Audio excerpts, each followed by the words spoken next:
कक्षा 12 के प्यारे बच्चों, आज हम वेक्टर अलजेब्रा का अध्ययन करेंगे, जिसे सदिश बीजगणित कहते हैं। यह अध्याय 10 के रूप में आपकी पुस्तक में है। और अगर इसके वेटेज अंक की बात की जाए तो इसमें एक अध्याय और जुड़ा है, जिसे कहते हैं त्रिविमीय ज्यामिति। त्रिविमीय ज्यामिति इन दोनों को मिला करके इस 14 नंबर का वेटेज बनता है। अध्याय 10 और अध्याय 11 इनको मिला करके, दो को मिला करके ये हमारा 14 अंक प्राप्त होते हैं। तो सदिश बीजगणित की भूमिका के रूप में अगर देखा जाए तो इस जो सदिश का प्रयोग, वेक्टर का प्रयोग सर्वप्रथम आयरिश के एक गणितज्ञ थे, जिनका नाम था विलियम रोबिन हैमिल्टन। इन्होंने अपनी पुस्तक में दिष्ट रेखाखंड के लिए किया था। तो ये जो सदिश है, इस सदिश को पढ़ने के लिए हमें कुछ मौलिक चीज़ें हैं, जो आधारभूत संकल्पनाएं हमारी, सब बेसिक कॉन्सेप्ट्स हैं, उनके विषय में हमें जानकारी करना है।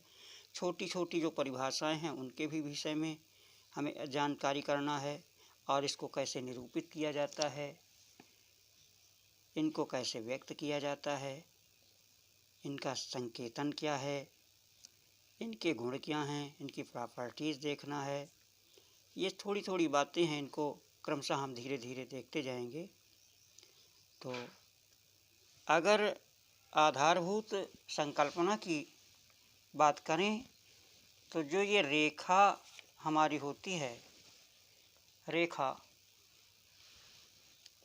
इसको व्यक्त करने के लिए हम एक रेखा, मान लीजिए हमारी ये एक रेखा है, एक दिशा दे दी, ये हमारी लाइन है, और दूसरी रेखा ये है, इसकी दिशा ये दे दी इधर।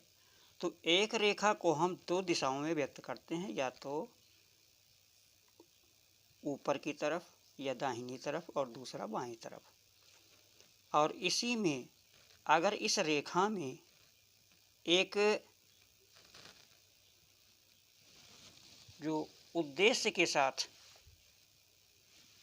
इसमें एक बिंदु दे दिया जाए, ए दे दिया जाए, और दूसरा बी बिंदु दे दिया जाए, और इसमें दिशा दी जाए, तो ये तो हमारी रेखा तो है ये यल।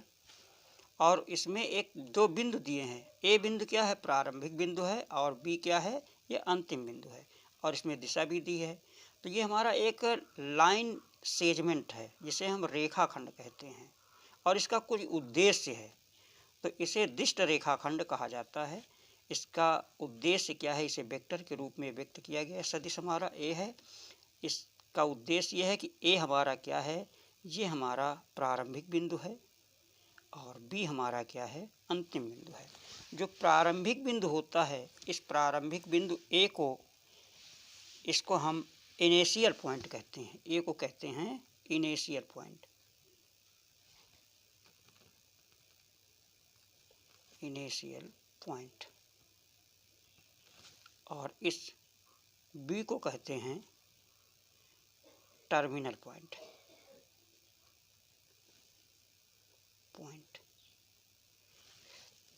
या इसे हम, ए बिंदु को हम पूंछ भी कहते हैं, इसे टेल भी कहते हैं, इसे पूंछ कह दें या इसे हम टेल कह दें। और बी को हम हेड कहते हैं, तथा इसे हम सिर भी कहते हैं। तो इस बी बिंदु को चाहे हम टर्मिनल पॉइंट कहें, या इसे हम इसका सिर कहें, जो हमारा ए बी सेगमेंट है, इसका सिर किस तरफ है, बी। और ए क्या है, इधर यहाँ से स्टार्ट हो रहा है, इसे प्रारंभिक बिंदु कहा जाता है। इनिशियल पॉइंट को प्रारंभिक बिंदु कहा जाता है, और टर्मिनल पॉइंट को जो हमारा अंतिम बिंदु कहा जाता है। ये यहाँ पे अंतिम बिंदु है, और इस ब्रैकेट्स, इसको सारी ए से, वेक्टर से इसे हम निरूपित करते हैं। तो ये जो हमारा ए बी है, एक रेखा का, एक रेखाखंड है, एक छोटा सा टुकड़ा है। ये लाइन सेगमेंट के नाम से इसे जानते हैं। ए बी क्या है, इस रेखा को हम पीछे भी बढ़ा सकते हैं कहीं तक, और इसे आगे भी बढ़ा सकते हैं, इसकी कोई निश्चितता नहीं, चाहे जहाँ तक बढ़ा दें। तो उसका एक जो छोटा सा टुकड़ा है ए से बी तक, इसे हम लाइन सेगमेंट कहेंगे और इसी को हम दिष्ट रेखाखंड कहेंगे, जो ए से बी की तरफ जाती है। इसको लिखते हैं A B, A to B. इससे ये पता चलता है कि ए हमारा प्रारंभिक बिंदु है और बी हमारा क्या है, अंतिम बिंदु है। तो ये जो वेक्टर है, सदिश है, इनमें हमें दो प्रकार की राशियां प्राप्त होती हैं। एक राशि होती है हमारी सदिश राशि और दूसरी होती है अदिश राशि। एक तो अदिश राशि है, अदिश राशि, और दूसरी है सदिश राशि। इनके विषय में भी हम थोड़ी सी जानकारी ले लें।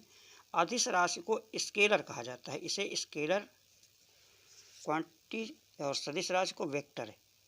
ये वेक्टर राशियां हैं क्वांटिटीज, और ये हमारी स्केलर क्वांटिटीज हैं, सदिश राशियां और अदिश राशियां। इनकी परिभाषाएं क्या है? अदिश राशि वे राशियां हैं जिनमें केवल परिमाण का हमें ज्ञान होता है लेकिन दिशा का ज्ञान नहीं होता है। ऐसी राशियों को हम अदिश राशि कहते हैं। जैसे हमारी दूरी है, चाल है और कार्य है, ये सब अदिश राशियां हैं। सदिश राशियां क्या हैं? सदिश राशियां वे राशियां हैं जिनमें परिमाण के साथ साथ दिशा का भी ज्ञान होता है और वो वेक्टर के नियमों का पालन करती हैं, उन्हें हम सदिश राशियां कहते हैं। तो सदिश राशि में परिमाण भी दिया होगा और दिशा भी दी होगी और वेक्टर के नियमों का उसमें पालन भी होगा। अब बात आती है कि सदिश राशियों का निरूपण कैसे किया जाता है। तो सदिश राशियों का निरूपण, जैसे मान लीजिए ये हमने ए बी वेक्टर लिखा, ए बी लिखा और उसके ऊपर तीर लगा दिया। इसका मतलब ये है कि ए जो है हमारा प्रारंभिक बिंदु है और बी क्या है, ये हमारा अंतिम बिंदु है। इस प्रकार लिख दें, पी क्यू जैसे लिखा है, इसका मतलब पी हमारा प्रारंभिक बिंदु है और क्यू है अंतिम बिंदु है। ये पी क्या है, इसे हम टेल कहेंगे, ये इधर टेल है, और ये क्यू क्या है, ये इधर हेड है। अगर क्यू पी लिख दिया जाए, उल्टा लिख दिया जाए क्यू पी और तीर इधर लगा दिया जाए, तो क्यू हमारा क्या हो जाएगा, ये हमारा इनिशियल हो जाएगा। इसको कहेंगे, इधर टेल आ जाएगी, ये टेल हो जाएगी और इधर हो जाएगी, ये हेड हो जाएगा, इसका सिर हो जाएगा, हेड। तो सदिश राशियों का निरूपण इस प्रकार से किया जाता है। सदिश राशियों का निरूपण ए बी लिख दें, उसके ऊपर तीर लगा दें, बी क्यू लिख दें, इसके ऊपर तीर लगा दें, और ये इसका निरूपण होता है। फिर आता है सदिश राशियों के संकेतन। सदिश राशियों का संकेतन कैसे किया जाता है? संकेतन के रूप में अगर हम देखें सदिश राशियों का संकेतन, तो जो हमारे ये स्मॉल छापाखाना के अक्षर हैं, इसे ए लिख दें और बी लिख दें, ये, और इसको थोड़ा डार्क कर दें, इन्हें हम डार्क कर दें। ये सी है जैसे, इसे ब्लैक कर दें बोल्ड लेटर्स में। तो इस प्रकार भी इन्हें हम सदिश के रूप में व्यक्त करते हैं। या इसे हम इस प्रकार भी व्यक्त करते हैं, ए के ऊपर तीर लगा दें, बी के ऊपर तीर लगा दें और सी के ऊपर तीर लगा दें। या इसे हम इस प्रकार भी लिख देते हैं, ए वेक्टर, और इसे बी वेक्टर लिख देते हैं और इसे सी वेक्टर लिख देते हैं, सारी लाइन खींच देते हैं। या इसे हम ए के नीचे भी लाइन खींच करके लिख देते हैं, ए वेक्टर, बी वेक्टर और सी वेक्टर। इस प्रकार से इनका हम आपस में संकेतन करते हैं। फिर आता है मापांक या मॉडुलस। मापांक क्या है कि कोई वेक्टर अगर हमें दिया है, मान लीजिए पी क्यू वेक्टर दिया है, तो पी क्यू वेक्टर में मार्क लगा दें, तो जिसका जो हमें परिमाण प्राप्त हो वो पॉजिटिव हो। मॉडुलस जो है सदैव पॉजिटिव वैल्यू देता है। जो मैग्नीट्यूड इसका होगा, इसका जो परिमाण होगा, वो परिमाण धनात्मक होगा, धनात्मक। या ए वेक्टर लिखा है तो ए वेक्टर का मॉडुलस। अब पी क्यू वेक्टर को हम अगर इसको लिखें तो इसे हम इसका संकेतन करते हैं, बराबर ए भी लिख देते हैं, और पी क्यू वेक्टर को, पी क्यू वेक्टर अगर है इसे बराबर हम पी क्यू लिख देंगे, ये पी क्यू हो जाएगा। इस प्रकार ये हम मापांक या मॉडुलस निकाल लेते हैं। अब आइए देखते हैं कि सदिश राशियों के भिन्न भिन्न प्रकार, टाइप्स ऑफ वेक्टर्स। तो एक तो होता है एकक सदिश, यूनिट वेक्टर किसे कहते हैं। यूनिट वेक्टर क्या है? एकक सदिश जिस वेक्टर का परिमाण एक हो उसे यूनिट वेक्टर कहा जाता है, एकक सदिश इसे कहा जाता है। जैसे हमारा आई कैप है, इसका परिमाण हमें एक प्राप्त होगा। यह ए वेक्टर है हमारा, इसका परिमाण एक प्राप्त हो जाए। जो भी हों, ए बी सी जो भी हों, अगर इनके परिमाण हमें एक प्राप्त हो जाए उसे हम क्या कहते हैं? एकक वेक्टर कहते हैं। इसका परिमाण एक प्राप्त होता है, यूनिट वेक्टर्स इसे कहा जाता है। तो ये हमारा एकक वेक्टर है, इसे कहते हैं, ये इसमें कैप लगा होगा, यूनिट वेक्टर में ऊपर कैप लगा होता है। तो जिसका परिमाण एक प्राप्त हो उसे हम एकक वेक्टर कहते हैं। इसे हम इस प्रकार भी लिखते हैं कि ए कैप बराबर ए वेक्टर और उसको उसी के मॉडुलस से अगर भाग दे दिया जाए तो हो जाता है हमारा एकक वेक्टर। अब आइए आगे चलते हैं शून्य सदिश। शून्य सदिश क्या है? जिस वेक्टर का आदि और अंत दोनों बिंदु एक ही हों, आदि भी वही हो और अंत भी हो, उसे हम शून्य सदिश कहते हैं, शून्य सदिश वेक्टर कहते हैं। जैसे ए वेक्टर, ये शून्य सदिश होगा। ओ वेक्टर, इसे हम शून्य सदिश कहते हैं। जिसका आदि बिंदु और अंत बिंदु एक ही होता है, इसकी कोई दिशा नहीं होती है, दिशा इसकी अनिर्धारित होती है, उसको कहा जाता है शून्य सदिश। अब आइए आगे अगला देखते हैं समान सदिश।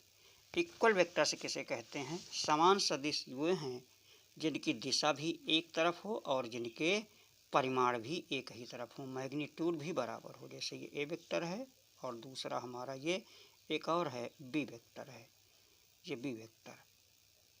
इनकी दिशा और परिमाण अगर दोनों आपस में बराबर हैं तो इन्हें हम कहेंगे समान सदिश कहेंगे। समदिश सदिश किसे कहते हैं? समदिश सदिश क्या है? समदिश जिनकी दिशाएं एक तरफ हों। मान लीजिए इधर जा रहा है ये वेक्टर और दूसरा वेक्टर भी इधर जा रहा है, ये बी वेक्टर। तो ये दोनों क्या हैं? समदिश हैं, इन्हें हम समदिश कहेंगे। और विपरीत दिशा में सदिश क्या होंगे कि एक की दिशा, मान लीजिए ये ए बी वेक्टर है, ये इधर ए बी है और दूसरा एक इधर आ जाए, ये इसकी दिशा विपरीत हो जाए। अगर दिशा विपरीत है तो उसे हम क्या कहेंगे? विपरीत सदिश कहेंगे। या इसे हम ए बी का इसे ऋण सदिश कहेंगे। ए बी का ये अगर परिमाण में बराबर हैं तो ये ए बी वेक्टर बराबर हो जाएगा माइनस बी ए वेक्टर। इन्हें हम ऋण सदिश के रूप में भी जानते हैं, ऋण सदिश है। समरेख या समानांतर सदिश क्या है? समरेख या समानांतर सदिश जिन्हें कोलिनियर और पैरेलल वेक्टर्स कहा जाता है। तो ये समरेख या समानांतर सदिश क्या है? जिनकी दिशाएं एक तरफ हों। ये समरेख या समानांतर सदिश किन्हें कहा जाता है? समानांतर या समरेख सदिश यदि सदिशों की जो क्रिया रेखाएं होती हैं वो एक ही हों या एक ही रेखा के समानांतर हों तो उन्हें हम समरेख सदिश कहते हैं।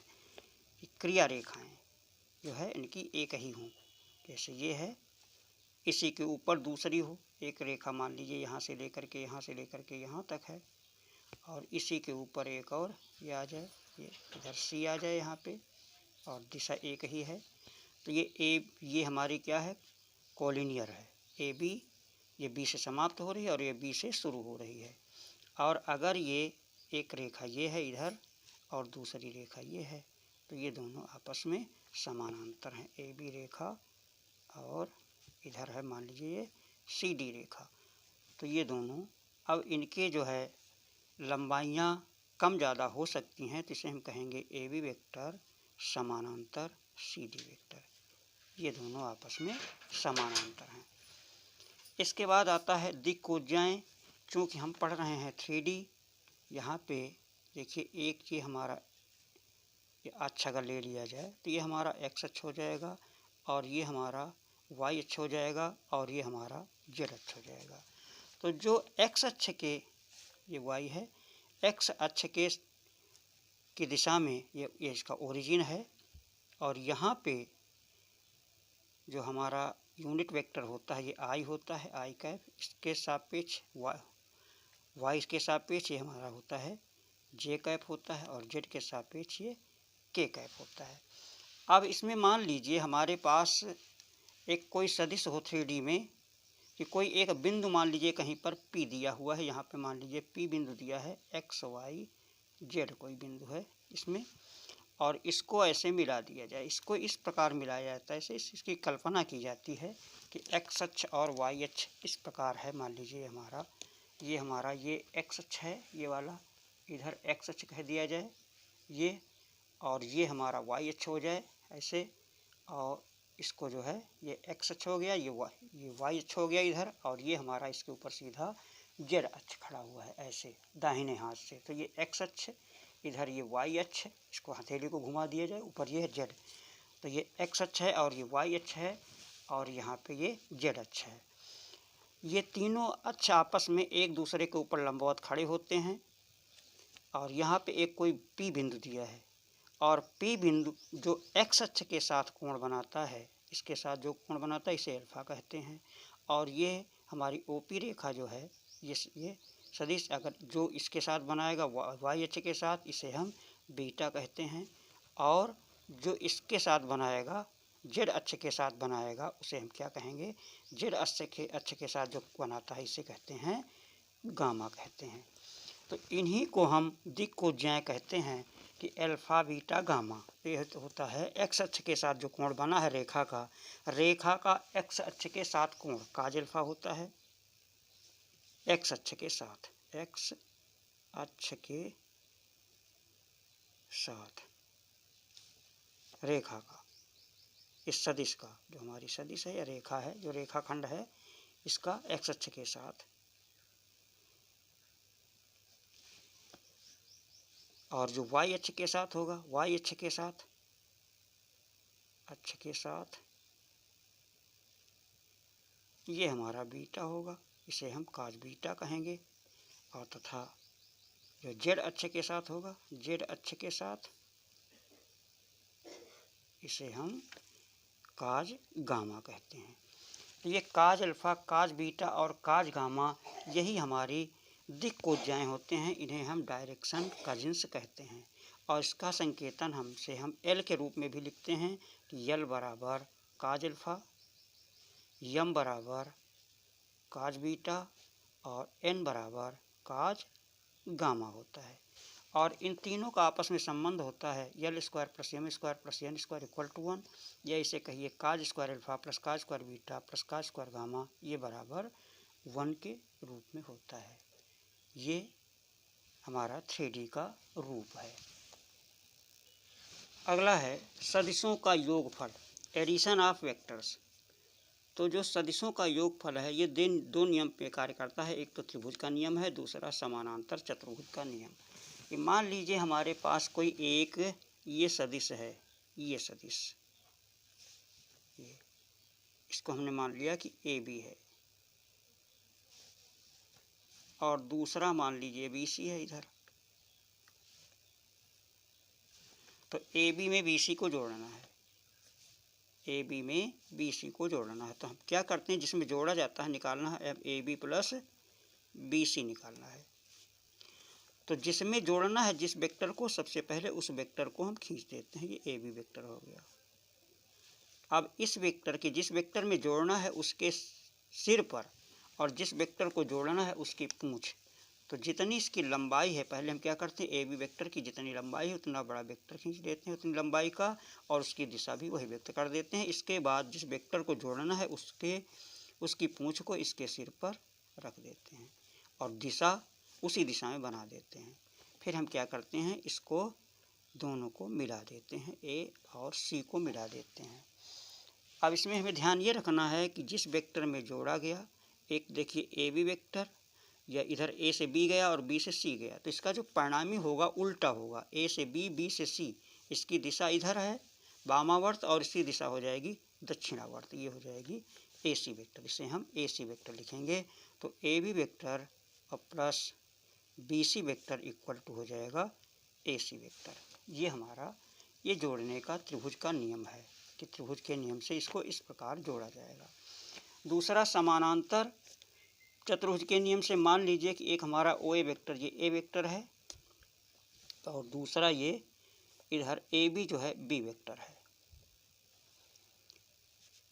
ओ ए। तो इसका ओ ए वेक्टर जो हमने कहा, तो इसका मतलब ये इधर जाएगा, इसका ओ जो हो क्या हो जाएगा, इसका प्रारंभ बिंदु, ए हो जाएगा अंतिम बिंदु। तो ओ ए वेक्टर ये बराबर ए वेक्टर है, और ए बी वेक्टर ये हमारा बी वेक्टर है। तो इसकी दिशा जा रही इधर से ओ से ए की तरफ, और इसकी दिशा जा रही ए से बी की तरफ। तो हमने बताया था इसका परिणामी क्या होगा, परिणामी की जो दिशा है, ये अगर ये वामावर्त जा रहा है तो ये दक्षिणावर्त हो जाएगा। इसे हम इस प्रकार लिख देंगे, ये हो जाएगा, इसको क्या लिखेंगे, ओ बी वेक्टर, माने ओ ए वेक्टर और प्लस ए बी वेक्टर, ये बराबर हो जाएगा ओ बी वेक्टर। इसे लिख देंगे, इस ओ ए के स्थान पर इसकी वैल्यू पुट कर देंगे ए वेक्टर, और प्लस ए बी के स्थान पे बी वेक्टर, बराबर कितना हो जाएगा, ओ बी वेक्टर। अब आइए, इस वेक्टर जो हमारा ए बी वेक्टर था, यहाँ पे ओ पे इस ए बी के समानांतर इसी लंबाई का एक वेक्टर और बना देते हैं ये,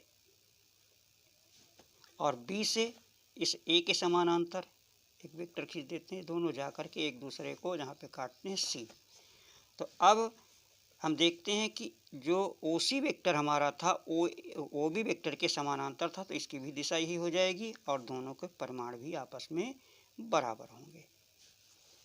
चूँकि समान है दोनों, समानांतर चतुर्भुज की भुजा आमने सामने की भुजाएं भी बराबर होती हैं, उनकी दिशा भी एक है, और इधर ये ए वेक्टर है, इसकी दिशा ये इधर ए वेक्टर हो जाएगी। अब देखिए, इसमें ए वेक्टर के सिर पर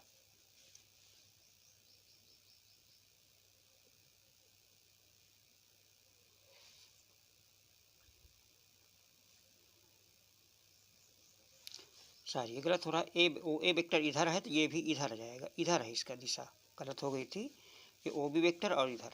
तो देखिए ओ बी इधर जो है ओ सी वेक्टर का जो इधर सिर है, इसके सिर पर इसकी पूंछ पड़ रही है, तो क्या हो जाएगा, ओ सी वेक्टर और plus C B vector, plus C B vector.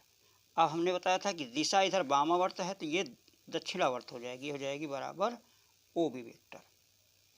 तो यहाँ पे ओ सी वेक्टर के स्थान पे बी वेक्टर लिख देंगे, और सी बी वेक्टर के स्थान पे ए वेक्टर लिख देंगे, ये बराबर हो जाएगा ओ बी वेक्टर। और देखिए इधर ये ओ बी वेक्टर और दोनों ये ओ बी वेक्टर एक ही हैं, तो इसमें लिख देंगे कि A vector plus B vector equal to B vector plus A vector. तो समानांतर चतुर्भुज से नियम से हमने देखा कि ये क्रम विनिमय नियम का पालन करता है। अगर कोई त्रिभुज के नियम से हमने योगफल निकाला, और वो दोनों त्रिभुज के नियम से जो हमारा परिणामी वेक्टर निकलता है, इसमें ये दोनों अगर बराबर निकलते हैं, या ये कह लीजिए कि दोनों अगर क्रम विनिमय नियम का पालन करते हैं, तो उसे हम समानांतर चतुर्भुज नियम कहते हैं। तो इस प्रकार हम वेक्टरों को सदिशों का योगफल सीखा। अब इसके आगे व्यवकलन देखेंगे। आज यहीं तक। आइए अब हम देखते हैं उदाहरण नंबर 1। यदि ओ ए वेक्टर बराबर ए वेक्टर, ओ बी वेक्टर बराबर बी वेक्टर, तो सदिश बी ए वेक्टर का मान बताओ। बहुत सरल सवाल है। इसमें केवल हमें जो ओ ए वेक्टर दिया है और ये ओ बी वेक्टर दिया है, सदिश बी ए वेक्टर निकालना है। तो बी ए वेक्टर ये बराबर हो जाएगा, जो बाद वाला है इसे लिखा जाएगा ओ ए वेक्टर, और माइनस इसे फिर लिख दिया जाएगा ओ बी वेक्टर। तो ओ ए वेक्टर का मान कितना दिया हुआ है, ए दिया हुआ है ए वेक्टर, और माइनस ओ बी वेक्टर का मान दिया है बी वेक्टर। यही इसका आंसर हो जाएगा। अगला है कि उत्तर से 40 अंश पश्चिम में 30 किलोमीटर के विस्थापन का आलेखी निरूपण कीजिए। तो मान लीजिए ये हमारा इधर नॉर्थ है, ये साउथ है, ये ईस्ट है और ये वेस्ट है। तो 40 अंश पश्चिम से, पश्चिम कहाँ होगा, ये हुआ हमारा उत्तर और ये दक्षिण, ये पश्चिम है। पश्चिम उत्तर से पश्चिम, उत्तर इधर है और पश्चिम इधर है, तो इधर से 40 अंश का कोण बनाना। ये रेखा जो हमें खींचनी है, ये 40 अंश का कोण बनाते हुए एक रेखा खींच देंगे तथा इसमें हम पैमाना मान लेंगे। पैमाना क्या होगा हमारा, जब इसको हम हल करेंगे 30 किलोमीटर मान लेंगे। पैमाना 1 किलोमीटर 1 सेंटीमीटर बराबर लिख देंगे 10 किलोमीटर। तो 30 किलोमीटर बराबर 3 सेंटीमीटर हो जाएगी। तो इसको हम 3 सेंटीमीटर की एक रेखा खींच देंगे जो नॉर्थ से ओएन के साथ 40 अंश का कोण बनाती है। इसके बाद तीसरा एग्जाम्पल है, निम्नलिखित मापों को अदिश तथा सदिश के रूप में श्रेणीबद्ध कीजिए। तो इसको श्रेणीबद्ध करने के लिए देखिए 1283 सेंटीमीटर क्यूब ये हमारा आयतन है। आयतन हमारी अदिश राशि है। और दूसरा है 25 न्यूटन। न्यूटन हमारा जो मात्रक है वो बल का है। ये हमारी सदिश राशि है, इसको हम अदिश लिख देंगे। ये अदिश है और ये क्या है, ये सदिश है। बल में दिशा का ज्ञान होता है। 45 किलोमीटर प्रति घंटा, ये भी अदिश राशि है, इसमें दिशा का ज्ञान नहीं हो रहा है, ये भी अदिश राशि है। और 20 सेकंड, ये भी अदिश राशि है। इससे केवल परिमाण का ज्ञान हो रहा है लेकिन दिशा का ज्ञान नहीं हो रहा है।